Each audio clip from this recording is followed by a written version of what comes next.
kapuso, balik po tayo dito sa Barangay Commonwealth sa Quezon City. Tuloy-tuloy ang ating servisyon totoo kung saan mamimigay ho tayo ng mga libreng school supplies para sa ating mga chikiting na magbabalik eskwela. Ilang araw na lamang po mula ngayon. At syempre, ito po ang ating libreng shoe repair. Ayan, kaya nakapila po dito yung mga estudyante. Bit-bit yung kanilang mga sapatos na gagamitin nila para sa pasukan. Ito, isa sa mga estudyante, si Elton Padua.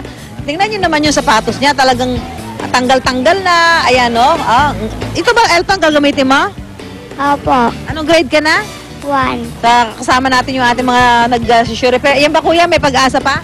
Yes, ma'am. I-restore ho natin yung dikit niya tapos yung kulay niya. Restore natin, ma'am. Magmumukhang bago yan, ma'am. Okay, sige. Sisimulan na lang yung kuya, yung mga magician natin. Yung pag-aayos ng ating mga sapatos na gagamitin po ng ating mga estudyante. Karamihan po kasi dito yung mga hindi na makakabili ng bago dahil kulang sa pera, sa budget. Ganyan. Si Dina Mancilia naman sa 3rd year high school. Kumusta naman ang pagpapagupit mo dyan, Iha? Okay lang naman po. Anong gupit ang gusto mo para ngayong pasukan? Maiksi lang para presko sa pakiramdam. So, yan po, tuloy-tuloy po ang ating servisyon totoo. Meron pa po tayong pamimigay ng mga school uniforms. Wala po rito sa Barangay Commonwealth. Babalik po ang unang hirit.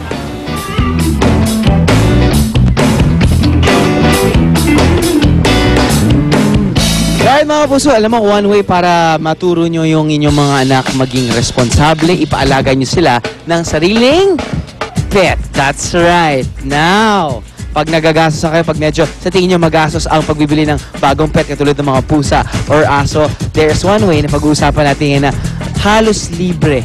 Meron na kayo. You can own a pet like a cat or a dog at pwede pa kayo makatulog against animal cruelty. Paano yan? Well, malalaman yan sa aming pagbabalik.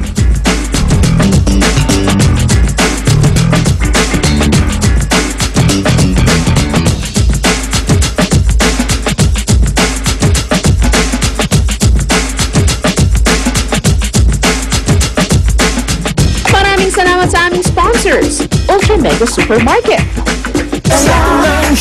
Alpha Pilsen,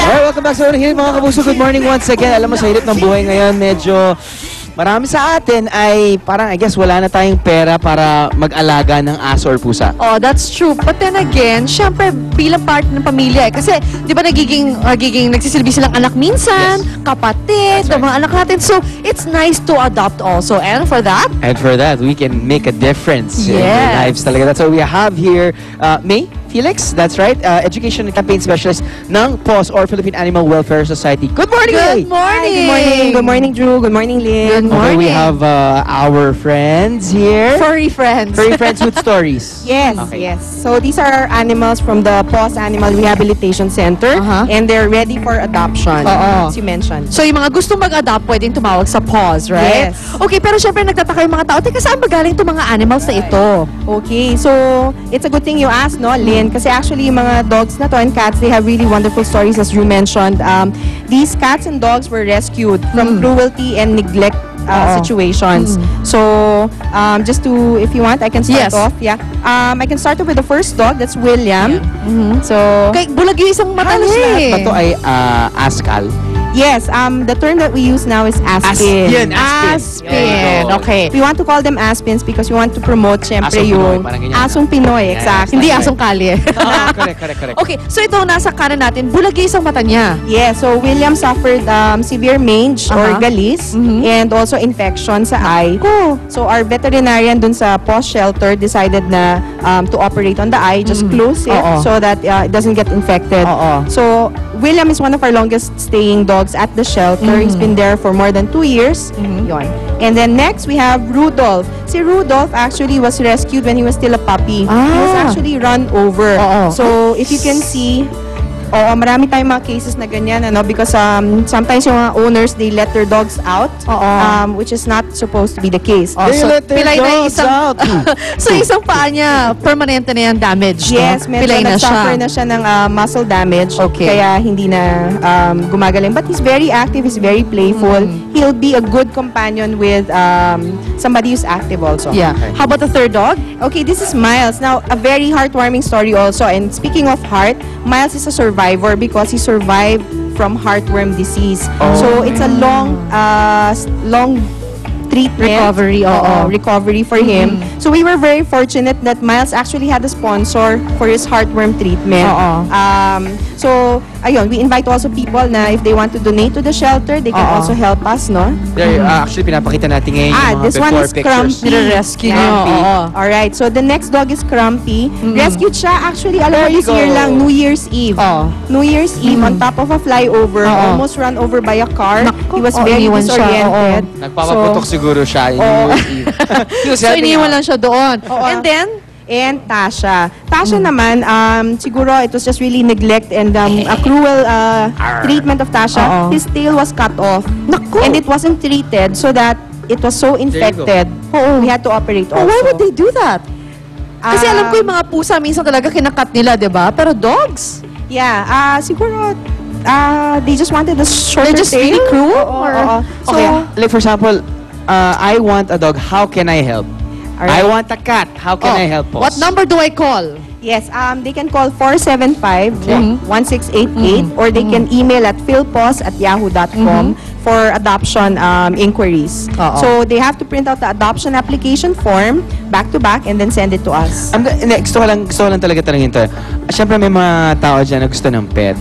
Of course, they're gonna pay for their pets. Ano yung rason kung bakit gusto nilang mag-adopt ng pet mula sa POS?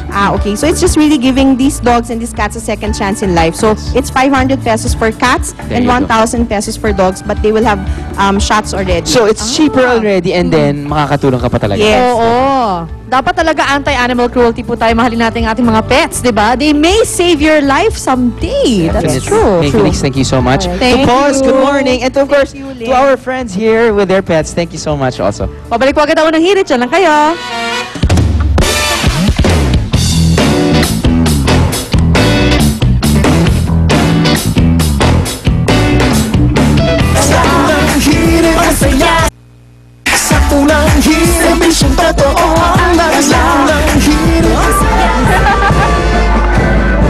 Alright, good morning mga kapuso. Babalik pa rin tayo dito sa Obando, Bulacan at ongoing pa rin po ang kanilang Fertility Dance Festival at tulad nga na nakasanayan, mga mag-asawa pong hindi magkaanak ang pumupunta dito. So ang tanong, bakit nga ba hindi magkaanak ang mga mag-asawa? Yan po ang alamin natin kasama si Dr. Socorro Bernardino. Hello po, Doc. Hello, good morning, Monica. So, ma'am, usually po ba ano ang talagang cause ng hindi pagkakaroon ng anak? Alam mo, Monica, napakadaming causes yan. It takes two to tango, no? Dalawang causes yan. Pwedeng male at female factor yan. Okay. Pagdating sa female factor, maaaring ang babae hindi nag-ovulate o hindi nangingitlog o barado ang kanyang fallopian tubes. Okay. Meron din tayong tinatawag na uterine factors, may mga myoma at mga polyp. Okay. Pag lalaki naman, ang number one culprit yan, yung low sperm quality. O mahina ang kanyang semininia o sperm cells. So, pwedeng ang lalaki o babae ang cause or pwedeng both, no? Pwedeng both rin din. ganun yung case. Meron din tayo tinatawag na unexplained infertility. Mga 20% lang naman yun. Ano po yun Mga hindi alam kung bakit na-work up na, hindi pa rin alam kung anong cause. Okay. So, now, ma'am, kung wari maka-encounter tayo ng ganito problema, ano po yung pinakamainam gawin? Okay, ang pinaka-importante gawin natin ay i-direct natin yung treatment dun sa cause ng infertility. Okay? Kung babae, iti-treat natin ang babae. Kung lalaki, iti-treat din natin yung kanyang sperm. Okay? Tapos meron tayong mga bagong mga technology ngayon, assisted reproductive technology, na maaaring tumulong sa mga infertile couple. Ayun. So, pa-check up lang para malaman. Pa-check up para malaman sa agad. Thank you so much, very much, Doctora. Ayan, mga kapuso na gustong pumunta dito, nag-uumpisa na pong pumunta ang mga tao sa kanilang simbahan dahil in a while, magsisimula na nga ang kanilang prosesyon na maglilid sa pagsasayaw, of course, ng kanilang fertility dance dito po sa Obando, Bulacan. Babalik po na hirit!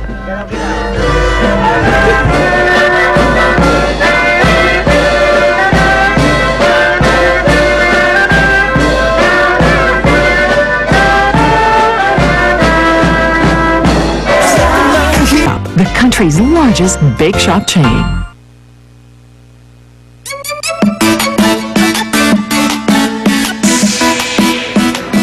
Mga igantay sa pagtambay, kita tayo bukas sa drama sa Unang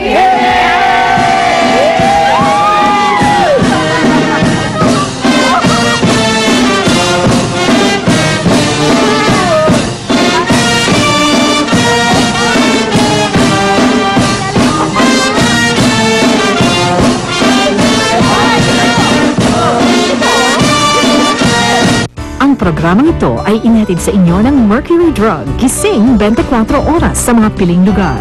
Mercury Drug, tumutulong para sa kalusugan ng bayan. Sa Mercury Drug,